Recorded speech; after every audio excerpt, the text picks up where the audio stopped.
Alô, amigos queridos do nosso blog. Nos nossos minutinhos psicológicos hoje, vamos falar de autodepreciação, complexo de inferioridade, desamor, baixa estima.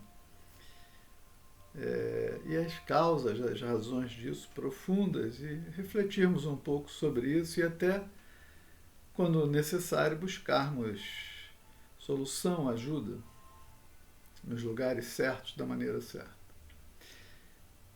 Começando pelo Espírito Joana de Anjos, na sua obra O Autodescobrimento, ela fala o seguinte: a autodepreciação é fator preponderante para a infelicidade da pessoa e para o seu relacionamento com as outras pessoas em razão do desrespeito por si mesma. Vamos pensar um pouco sobre isso? Quem vai me valorizar se eu não me valorizo? Quem vai me respeitar se eu não me respeito? A gente vê aquelas situações tradicionais, às vezes, de pessoas que são abusivas, nos excessos, e as outras, por uma situação supostamente de amor, toleram, suportam aquilo durante tempos, até às vezes em situações dramáticas e inaceitáveis, até com agressões físicas. Então, obviamente, se a pessoa, quando alguém passa do limite conosco, e nós de uma forma firme, eu não estou dizendo violenta, firme, dizemos não, assim não, deste modo eu não aceito, logo no primeiro momento, aquele mau hábito não se estabeleceria. Então, Joana diz assim, continuando: quem se subestima, supervaloriza os outros. Eu estou me colocando abaixo, os outros acima. Fazendo confrontos entre si e os demais de forma inadequada, ou projeta a sua sombra acreditando que todos são iguais, variando apenas na habilidade que possuem para mascarar-se. O que é a máscara?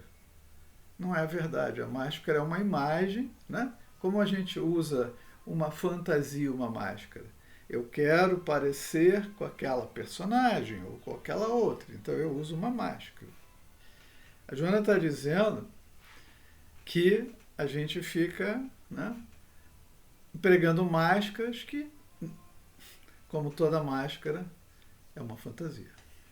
O seu critério de avaliação, daquele que tem baixa estima, autodepreciação, é distorcido, doentio, sem parâmetros bem delineados.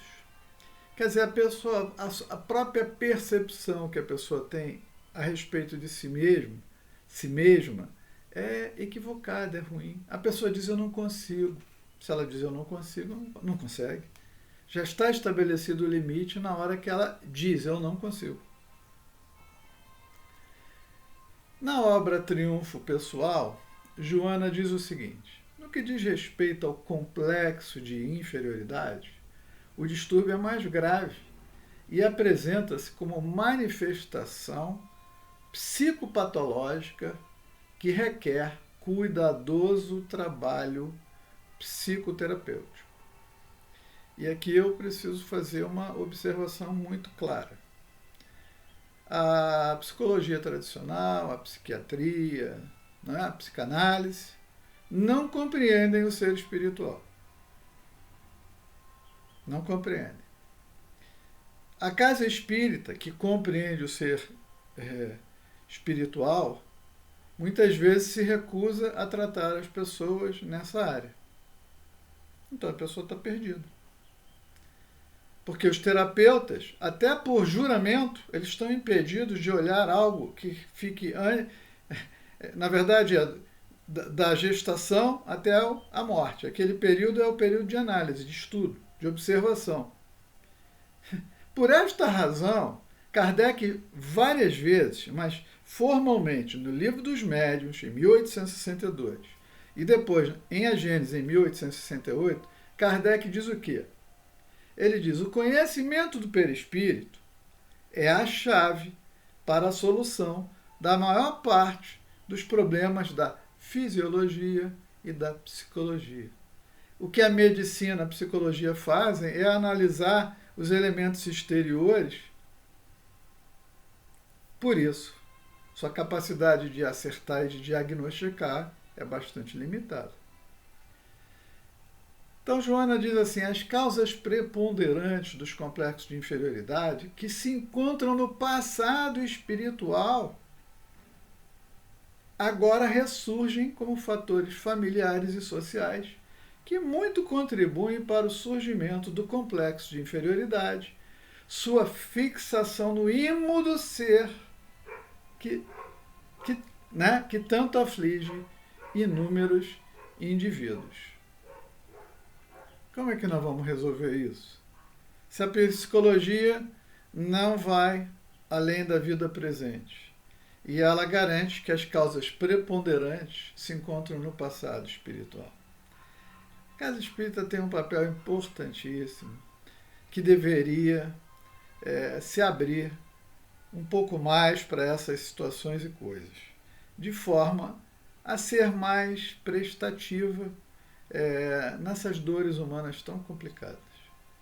Quando as portas se fecham, tudo isso termina nos consultórios de alguém que muitas vezes, sem o devido preparo, sem o suficiente conhecimento, sem a ética e a sociedade. Eu não estou dizendo que todos não são, existem pessoas muito éticas que não têm religião nenhuma. Mas, em geral, muitas dessas coisas se resolvem nos consultórios dos terapeutas que não têm a formação suficiente do conhecimento da doutrina espírita, da ética e da moral espírita. E aí, às vezes a situação, em vez de melhorar, piora, né? Principalmente quando essas coisas têm interferências de obsessores, quais os instrumentos que o terapeuta tem lá no seu consultório para controlar isso. Eu sempre acho que o ambiente da casa espírita é o ambiente seguro, é o ambiente ético, é o ambiente amoroso, capacitado para ajudar nessas situações mais graves, principalmente nas fobias.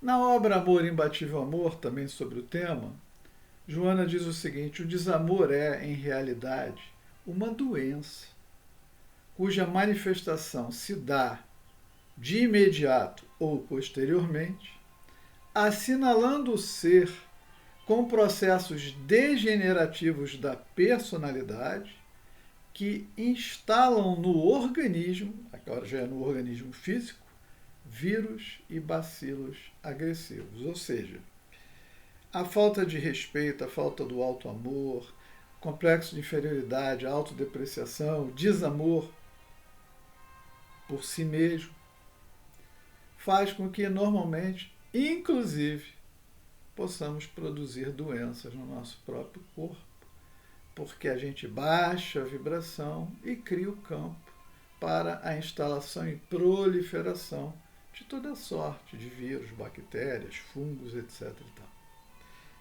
Reflitamos.